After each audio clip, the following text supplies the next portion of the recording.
So I've been working on this documentary for, 6 years. Started in 2019, then in 2020 COVID hit and kind of shut down the year. Restarted mid-2021, and it's been a massive research project. Been to seven countries, I think. And I can't really talk about what it's about necessarily, but I've been able to get this oral history, and now I need to kind of put this thing together with my team and organize it into either one long documentary or multiple episodes. I'm not sure exactly. I've been having conversations with UTA, United Talent Agency, and when we should take it out, right? Taking it out is like when you take it to market, to Netflix, Amazon, etc. But I haven't taken it out yet, and I haven't shared a lot of what I've learned for kind of to not risk the project, and I kind of had this like recollection recently, like who gives a shit?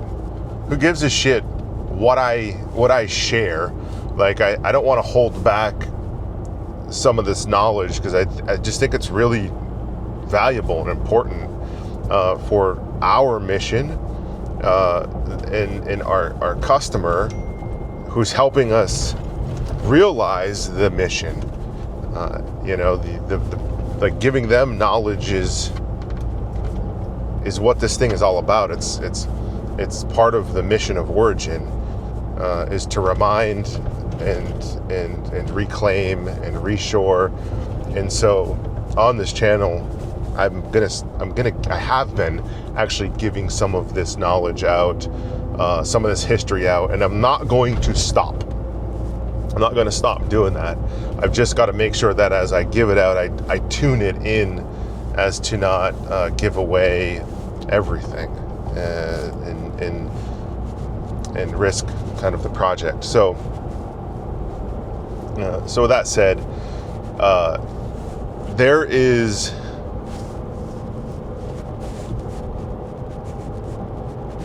there's some things that I have had to kind of process over the years,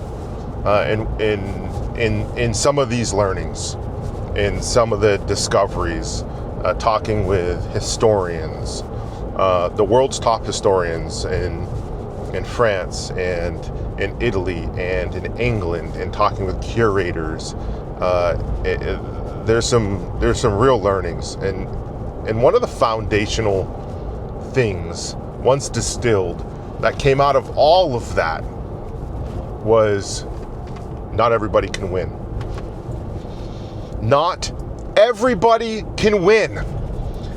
If someone's going to win, someone else has to lose. That's a real hard thing to understand, and for people to believe. People don't want to believe that for someone to win, someone else has to lose.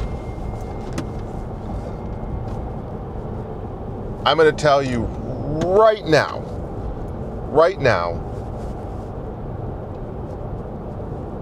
not everybody can win.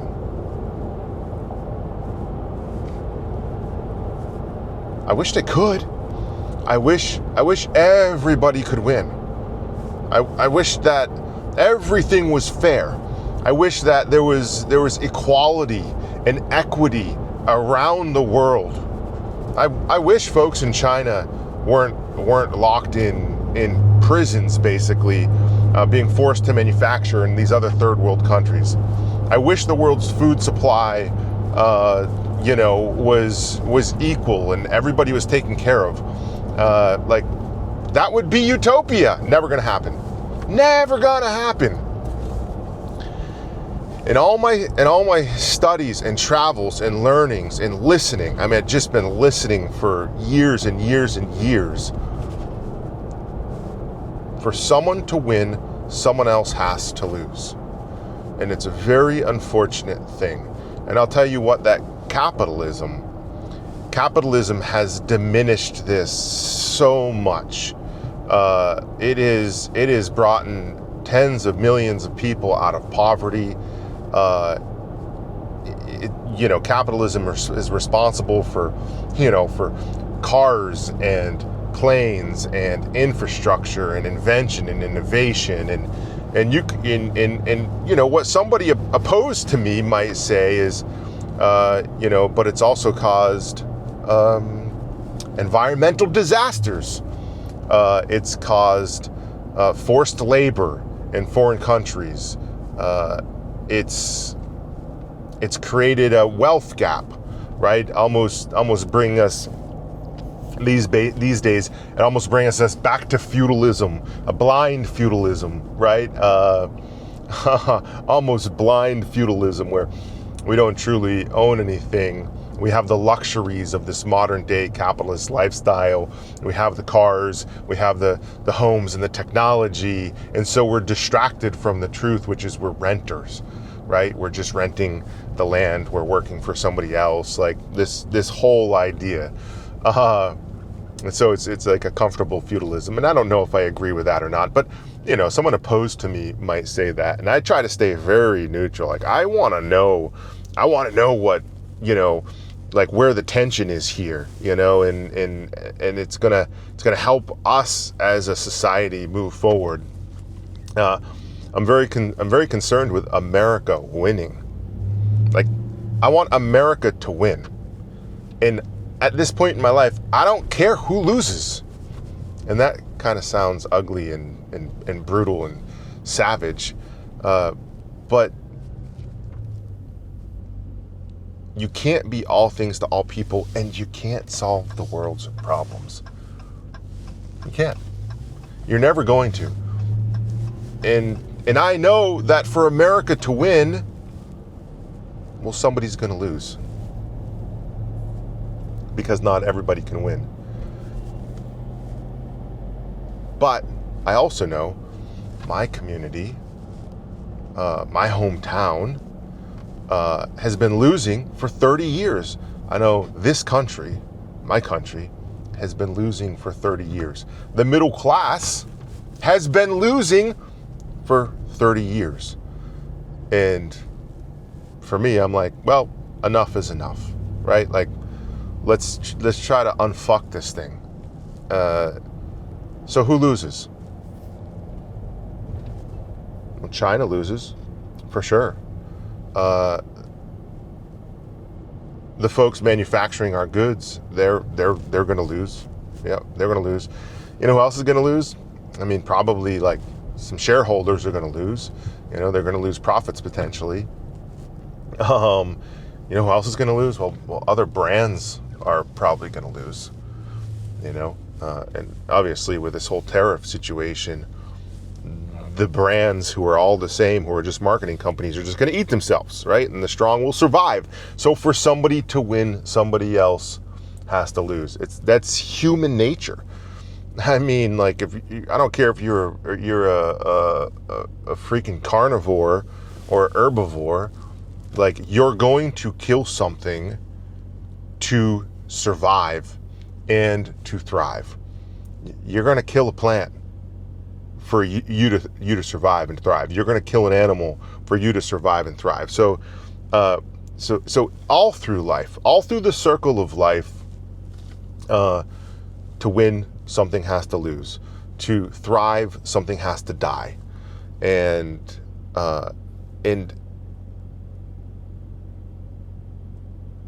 regardless of the utopia that somebody could theorize, like communism, all things, the redistribution of everything. There's no personal ownership. Like, it doesn't work. It looks great on paper, and all of this looks great on paper. But when you introduce one thing, one thing that is agnostic.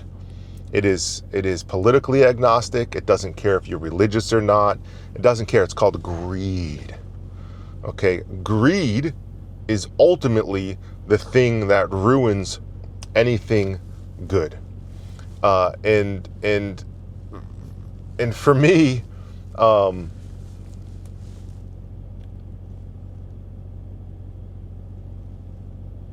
that's the battle that we're fighting.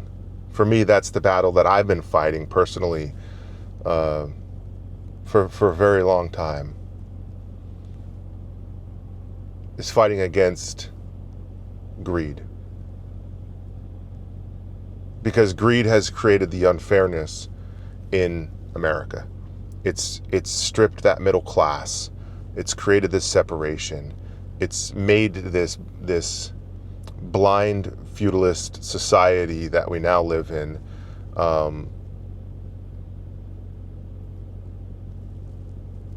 And sometimes I feel like we're truly living in the Matrix. Like we're not actually alive.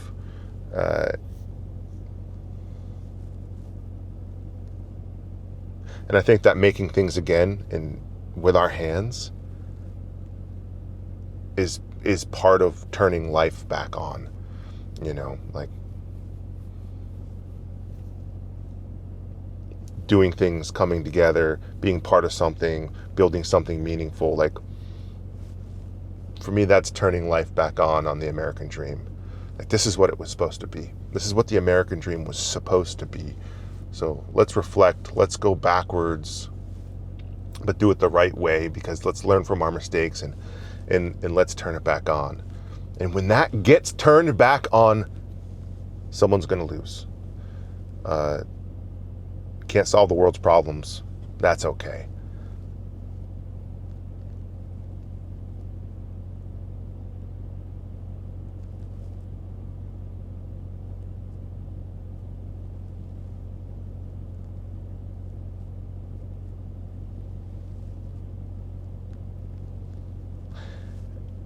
And because of that, there's always going to be tension.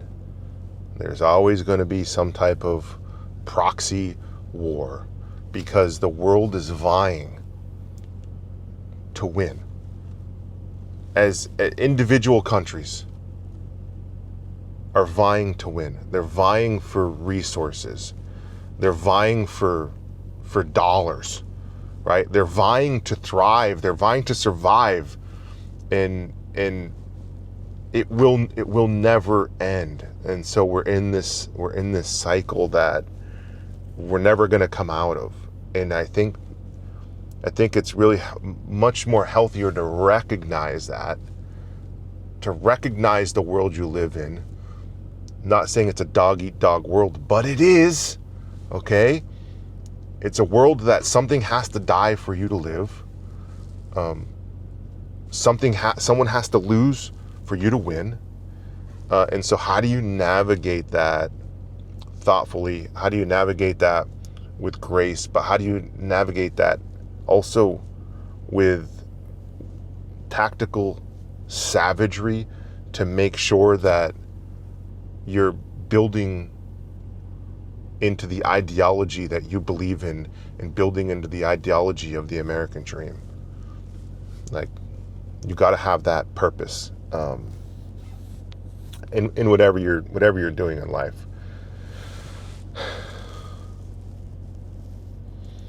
But over the years, doing all this learning and history and studying, it's all the same. It's all the same. It's a cycle. I hope we can hang on, another 250 years, another 1,000 years here in the U.S. Sometimes I question if we have the right leadership, if we are focused on the right things, if we've lost our purpose, the idea of this whole thing. It's still so new and still so fresh. We got to make sure that as consumers and as citizens, we put the right people in power. They call them representatives because they're supposed to represent you, right? Like,